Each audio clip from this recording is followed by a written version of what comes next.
सेना की जिस जमीन को लेकर के लगातार ही हेमंत सोरेन से पूछताछ की जा रही है, अभी हम उसी बरियातू इलाके में मौजूद हैं। पहले तो मैं आपको जानकारी दे दूं, ये पूरा इलाका 12 प्लॉट में बटा हुआ है और इसी 12 प्लॉट के 8.46 एकड़ को गलत तरीके से पूर्व सीएम हेमंत सोरेन के द्वारा हथियाया गया था, जिस मामले में लगातार ही ईडी की टीम उनसे पूछताछ करते हुए नजर आ रही है। आपको ये प्लॉट पहले मेरे विजय दिखा रहे हैं कि किस तरीके से इस प्लॉट की घेराबंदी की गई है। पूरी तरीके से बाउंड्री वॉल किया गया है और इस बाउंड्री वॉल के अंदर एक गार्ड रूम भी बनाया गया है। ये पूरी प्लानिंग के साथ इस पूरे जमीन को घेरा गया था और उसके बाद यहां पर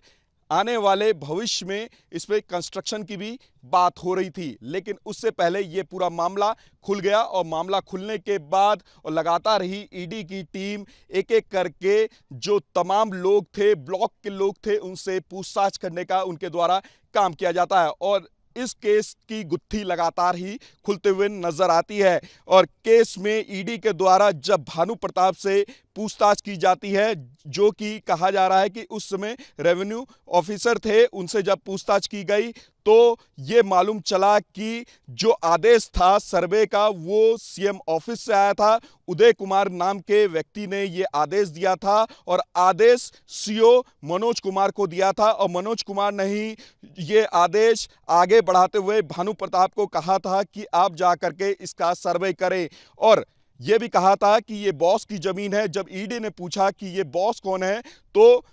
जो भानु प्रताप हैं उन्होंने ईडी को बताया कि बॉस सीएम को कहा जाता है। सीएम हेमंत सोरेन का नाम ही उपनाम यहां पर बॉस रखा गया है। और जब ईडी ने अपने जांच का दायरा बढ़ाया और भानु प्रताप के घर पे छापेमारी का काम किया तो ये निकला कि जमीन के पेपर जो थे वो भानु प्रताप के यहाँ पर मौजूद थे, जो असली पेपर थे वो भानु प्रताप के यहाँ पे मौजूद थे और जो नकली पेपर बनाए गए थे वो कार्यालय में थे। और इसी मामले में लगातार ही ईडी के द्वारा कार्रवाई करते हुए एक एक करके लोगों से पूछताछ की। मनोज से भी जब ईडी ने पूछताछ की तो कई सारे गुत्थी खुले कि यह आदेश सीएम ऑफिस से डायरेक्टली आया था और उसी के बाद ही सर्वे का काम शुरू हुआ और कहा गया कि ये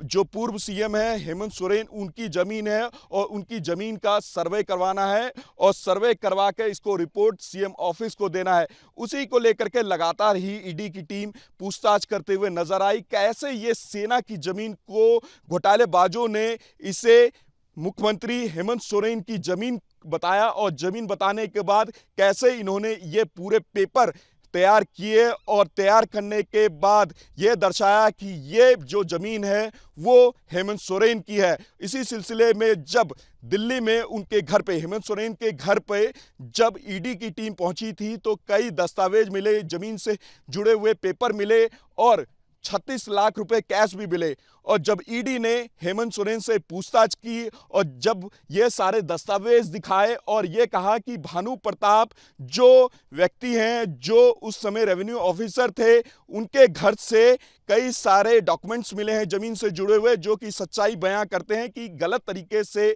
इस जमीन को हथियाया गया और कहा गया कि जो उनके मोबाइल का जो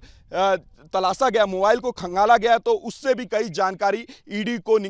मिले, जिसमें सीधे तौर पे जो चैट मिले वो पूरी तरीके से दर्शाता है कि किस तरीके से उस चैट के जरिए जो भानु प्रताप है उनको निर्देश दिया जा रहा था कि आप जाके सर्वे करिए, ये जमीन पूरी तरीके से हेमंत सोरेन की है और इसमें आपको सर्वे करने से कोई रोक टोक नहीं है। साफ तौर पे ईडी अपने जांच की श्रृंखला को बढ़ाते हुए अब हेमंत सोरेन से लगातार पूछताछ कर रही है और आने वाले समय में जो भानु प्रताप है उसको भी पूरी तरीके से अपने रिमांड में लेकर के आमना सामना करवाने जा रही है। ईडी की टीम हेमंत सोरेन के आमने सामने करवाएगी ईडी की टीम और सारे डॉक्यूमेंट उनके सामने रखेगी और कहेगी जब आपके पास इस जमीन के पूरे पेपर थे और आप कहते हैं कि जमीन आपकी नहीं है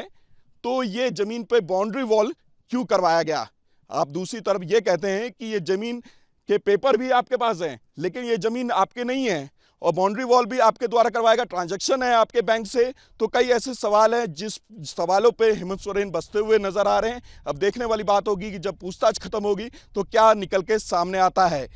रिपब्लिक भारत के लिए विजय निशान के साथ लोमस झा।